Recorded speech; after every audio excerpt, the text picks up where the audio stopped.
जय श्री कृष्ण मित्रों, फिर एक बार बहुत बहुत हार्दिक स्वागत है आप सभी का। आज हम बात करेंगे तुला राशि के बारे में। तुला राशि के राशिफल की चर्चा करेंगे और तुला राशि के राशिफल में आपके वैवाहिक संबंध, आपके प्रेम संबंध, धन, कैरियर, स्वास्थ्य, शिक्षा, पारिवारिक जीवन, सभी बातों पर चर्चा करेंगे और अंत में उपाय की चर्चा भी करेंगे। इसलिए वीडियो को पूरा अंत तक देखें व सुनें, तभी आप तुला राशि वालों के राशिफल की पूरी जानकारी प्राप्त कर पाएंगे। ये राशिफल चंद्र राशि पर आधारित है, यानी मून साइन पर। जिन लोगों को अपनी राशि नहीं पता है वो लोग अपनी जन्म कुंडली में ये देख लें कि चंद्रमा उनकी किस राशि में है। जिस राशि में चंद्रमा है वही उनकी राशि है। जिनके पास जन्म कुंडली नहीं है वो अपने नाम के पहले अक्षर से अपनी नाम राशि जान सकते हैं और ये राशिफल अपनी नाम राशि से देख व सुन सकते हैं। और कौन कौन से अक्षर तुला राशि में आते हैं वो आप वीडियो में देख सकते हैं और अपनी राशि जान सकते हैं। तो चलिए पहले ग्रहों का गोचर जान लेते हैं। मुख्यतः नवंबर में कैसा ग्रहों का गोचर रहेगा। तो सूर्य जो हैं 16 नवंबर तक आपकी तुला राशि यानी आपके प्रथम भाव में रहेंगे और उसके बाद वृश्चिक राशि में रहेंगे। और मंगल पूरे महीने तुला राशि में ही रहेंगे। और बुध 21/11 यानी 21 नवंबर तक तुला राशि में आपके प्रथम भाव में, उसके बाद वृश्चिक राशि यानी आपके धन भाव में रहेंगे। और गुरु 20 नवंबर तक मकर राशि यानी आपके चौथे भाव में शनि के साथ रहेंगे। और 20 नवंबर के बाद 21 नवंबर से कुंभ राशि में गोचर करेंगे, आपके पंचम भाव में गोचर करेंगे। और शुक्र जो है धनु राशि में ही पूरे महीने गोचर करेंगे, जो कि आपकी कुंडली का तीसरा भाव है। और शनि मकर राशि में ही गोचर करेंगे, पूरे महीने यहीं पर गोचर करेंगे, जो कि आपकी राशि का चौथा भाव है। और राहु वृषभ राशि में रहेंगे, जो कि आपकी राशि में तुला राशि का अष्टम भाव है। और केतु वृश्चिक राशि में रहेंगे, जो कि तुला राशि वालों के कुंडली में दूसरा भाव है, धन भाव है। चंद्रमा सभी राशियों में गोचर करेंगे और मिले जुले फल प्रदान करते रहेंगे आपको पूरे महीने। तो चलिए शुरू करते हैं, प्रथम भाव से शुरू करते हैं। प्रथम भाव में आपके प्रथम भाव के स्वामी आपके शुक्र हैं। तुला राशि के स्वामी शुक्र हैं, जो कि तीसरी राशि में है। तीसरी राशि पराक्रम की राशि है, आपके भाग्य पर दृष्टि है शुक्र की।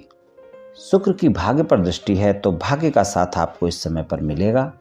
और तीसरा भाव है तो पराक्रम बढ़ा रहेगा, ऊर्जा से भरपूर रहेंगे।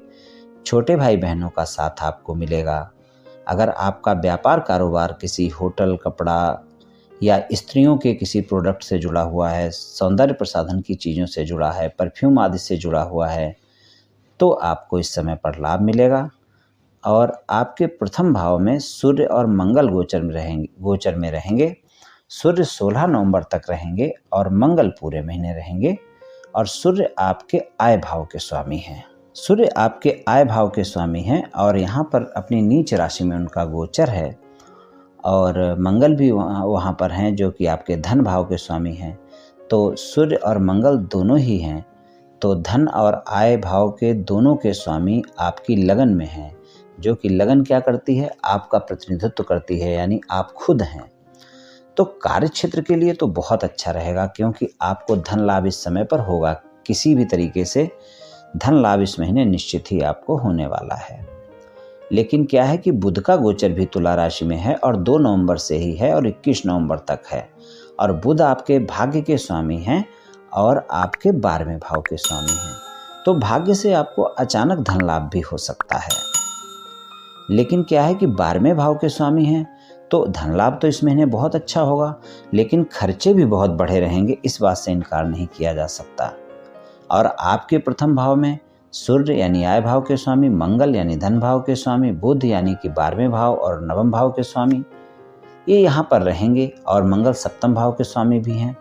तो आपको इस समय पर यानी नवंबर के महीने में, खासकर 16 नवंबर तक, 16 नवंबर के बाद सूर्य जो है कम से कम आपकी राशि से निकलकर उसमें आपके धन भाव दूसरे भाव में चले जाएंगे, तो उतनी दिक्कतें नहीं रहेंगी। लेकिन वैसे यहाँ पर सूर्य और मंगल और बुध तीनों रहेंगे, तो उससे क्या होगा कि आप में एक अहम की भावना जागृत हो जाएगी। आप में एक कहना चाहिए कि क्रोध बहुत जल्दी आएगा। छोटी छोटी बातों को लेकर आपके जीवन साथी के साथ आपकी बहस हो सकती है। आपके व्यापारिक पार्टनर के साथ आपका वाद विवाद हो सकता है। इस बात का ध्यान रखना है। व्यापार कारोबार के लिए बहुत अच्छा समय रहेगा, धन लाभ के लिए बहुत अच्छा समय रहेगा। लेकिन बुध आपके 12वें भाव के स्वामी भी हैं, तो जितना धन लाभ अच्छे से होगा उतना खर्चे भी इस महीने आपके अच्छे से होने वाले हैं, इसमें कोई संदेह नहीं है। तो इस तरह का प्रथम भाव का रहेगा। और आपके आय भाव के स्वामी हैं, यहाँ पर धन भाव के स्वामी हैं, और आपके प्रथम भाव के स्वामी जो शुक्र हैं वो तीसरे भाव में हैं। तो कुल मिलाकर तीसरे भाव का परिणाम और नवम भाव का, एकादश भाव और धन भाव और आपके प्रथम भाव की, इस तरह से कई भावों की चर्चा हुई आपकी। चलिए अब दूसरे भाव की बात करते हैं। दूसरे भाव में वृश्चिक राशि है, स्वामी मंगल हैं, जो कि आपके प्रथम भाव में है, जिनकी चर्चा भी मैंने की है। और दूसरे भाव में केतु हैं और राहु की दृष्टि है। अचानक धन लाभ के योग बने रहेंगे, जो मैंने अभी आपको पहले भी बोला था। अचानक धन लाभ आपको इस महीने हो सकता है, लेकिन केतु हैं और राहु की दृष्टि है तो उठापटक हो सकती है। वाणी का बहुत ध्यान रखना पड़ेगा, वाणी पर संयम अवश्य रखना पड़ेगा, क्योंकि वाणी में आपके जो है ना थोड़ा कठोर हो सकती है वाणी आपकी, जो कि आपके प्रथम भाव में भी वो स्थिति बन रही है और दूसरे भाव में जब सूर्य आ जाएंगे तो वहाँ भी ये स्थिति बनेगी, क्योंकि सूर्य और केतु की युति बहुत अच्छी हम नहीं कह सकते और राहु की दृष्टि भी है। तो वाणी पर आपको संयम इस महीने अवश्य रखना होगा। बाकी आपके प्रथम भाव में सूर्य मंगल हैं, धन भाव के स्वामी, धन लाभ और लगन आप खुद हैं। कार्य क्षेत्र के लिए अच्छा, जीवन साथी के साथ अहम वाद विवाद, मैरिज रिश्ते आपको संभाल कर रखने पड़ेंगे। और मंगल की चौथी दृष्टि चौथे भाव पर होगी, सप्तम दृष्टि सप्तम भाव पर होगी, आठवीं दृष्टि अष्टम भाव पर होगी।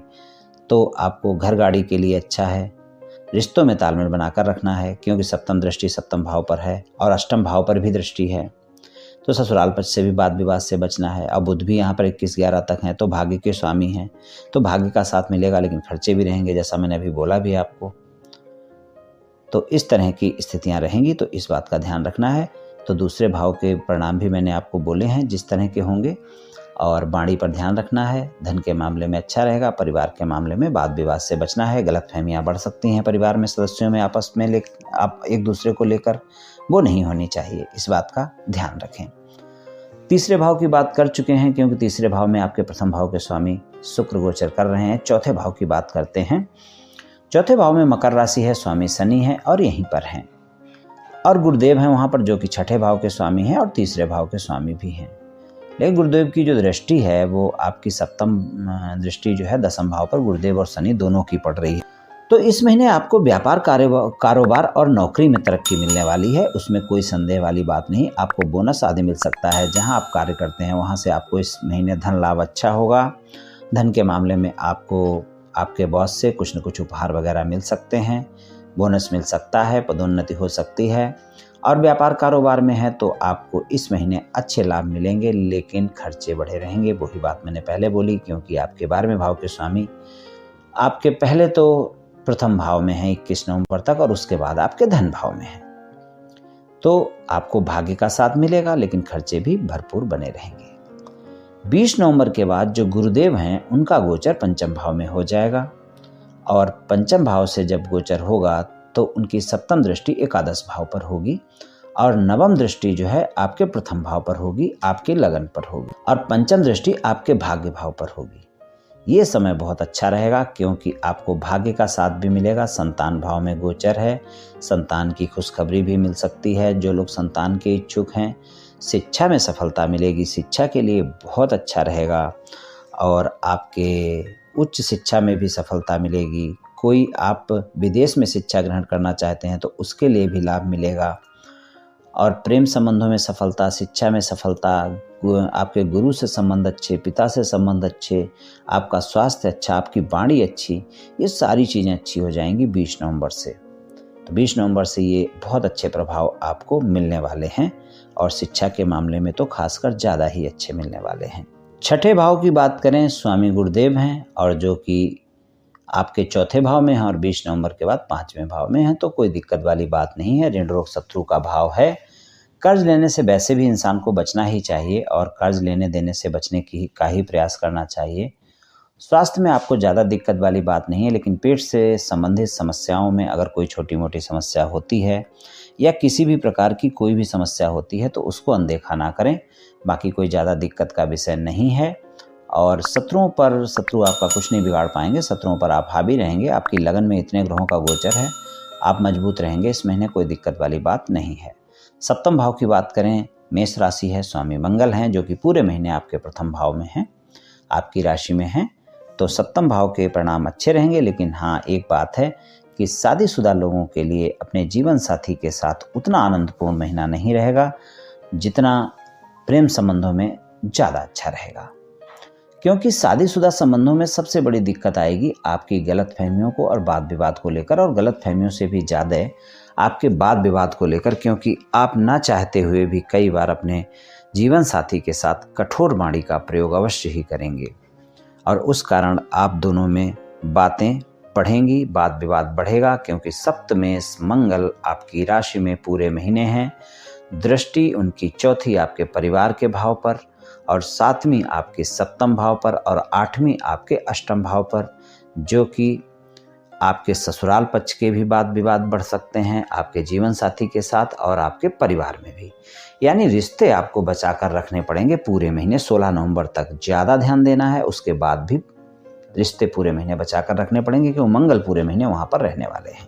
तो इस बात का आपको ध्यान रखना है। बाकी सप्तम भाव में व्यापार कारोबार के परिणाम अच्छे मिलेंगे, धन लाभ अच्छा मिलेगा, बस आपको रिश्तों को बचाना है। अष्टम भाव की बात करें, वृषभ राशि है, स्वामी शुक्र है, तीसरे भाव में गोचर हैं। तो तीसरे भाव में गोचर है, नवम भाव पर दृष्टि है, तो ठीक है, कोई दिक्कत वाली बात नहीं है। लेकिन आपको अपने पति पत्नी से, आप अपने ससुराल के रिश्तेदारों से, ससुराल पक्ष में साले साली वगैरह, इन लोगों से किसी से भी आप वाद विवाद ना करें, इस बात का ध्यान रखें। ये बिल्कुल भी ठीक नहीं है। और राहु वहाँ पर गोचर में है, तो अचानक धन लाभ तो बनेंगे। और शिक्षा, अगर आप कोई उच्च शिक्षा ग्रहण कर रहे हैं तो उसके लिए भी अच्छा रहेगा। बाकी आपको वाद विवाद से बचना है, मुख्यतः इस बात का ध्यान रखना है। नवम भाव की बात करें, मिथुन राशि है, स्वामी बुध हैं जो कि आपके प्रथम भाव में 11 तक गोचर करेंगे और उसके बाद आपके धन भाव में गोचर करेंगे। तो वो ठीक है, भाग्य का साथ आपको मिलेगा, पिता का साथ आपको मिलेगा, गुरुओं का साथ आपको मिलेगा, उसमें कोई संदेह वाली बात नहीं है। कुल मिलाकर ठीक रहेगा, बस खर्चे बढ़े रहेंगे। और आप कोई यात्रा भी इस महीने अवश्य कर सकते हैं, और कहना चाहिए कि विदेश यात्रा भी हो सकती है।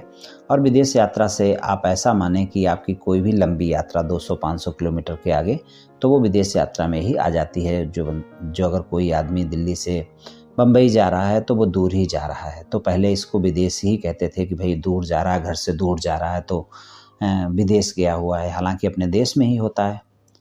तो विदेश हम उसको भी मान सकते हैं, और जो इंडिया से बाहर जाते हैं तो उनको भी विदेश कह सकते हैं। मतलब दूर की यात्रा आपकी निश्चित ही इस महीने हो सकती है, उस यात्रा के योग हैं आपके। दसम भाव की बात करें, स्वामी चंद्रमा हैं, पूरे महीने सभी राशियों में गोचर करेंगे, तो उनके परिणाम तो 2.25 दिन में बदलते ही रहते हैं। लेकिन दसम भाव पे आपके शनि और गुरु की दृष्टि है 20 नवंबर तक। व्यापार कारोबार में कोई दिक्कत की बात नहीं है, अच्छा व्यापार कारोबार से आपको इस महीने लाभ होगा, व्यापार कारोबार भी आपका अच्छा चलेगा।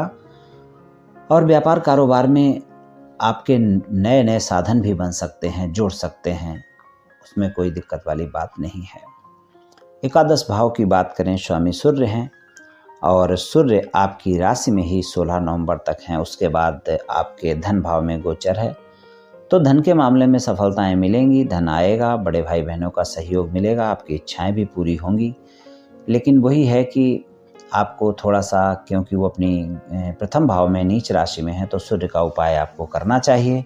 सूर्य भगवान को आपको इस महीने रोजाना जल देना चाहिए। रोजाना जल ना अर्पित कर सकें तो 16 नवंबर तक तो अवश्य ही करें, और आदित्य हृदय स्तोत्र का पाठ भी कर सकते हैं। और 16 नवंबर तक आप सूर्यदेव भगवान को जरूर जल दें। सुबह उठें और नहा धोकर सूर्य भगवान को जल दें, उनको प्रणाम करें और सूर्य नमस्कार भी करें।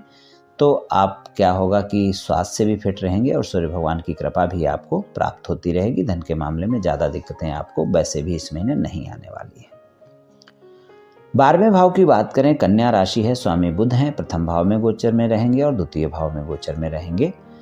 तो अगर आपका कोई कारोबार विदेश से जुड़ा हुआ है या किसी विदेशी कंपनी के साथ आप कार्य कर रहे हैं, तो आपको निश्चित ही अच्छा लाभ मिलेगा इस महीने। और अगर आप एक्सपोर्ट इंपोर्ट का काम करते हैं तो उससे भी लाभ मिलेगा। कोई कपड़े वगैरह का विदेशों में माल बेचते खरीदते हैं तो उससे भी लाभ आपको मिलेगा। कोई हॉस्पिटल वगैरह का काम कर रहे हैं तो उससे भी आपको लाभ मिलेगा, और कोई भी मल्टीनेशनल कंपनी में भी अगर आप काम करते हैं तो उससे भी आपको लाभ मिलेगा, लेकिन खर्चे भी आपके बढ़े रहेंगे, स्वास्थ्य का थोड़ा बहुत ध्यान आपको रखना होगा।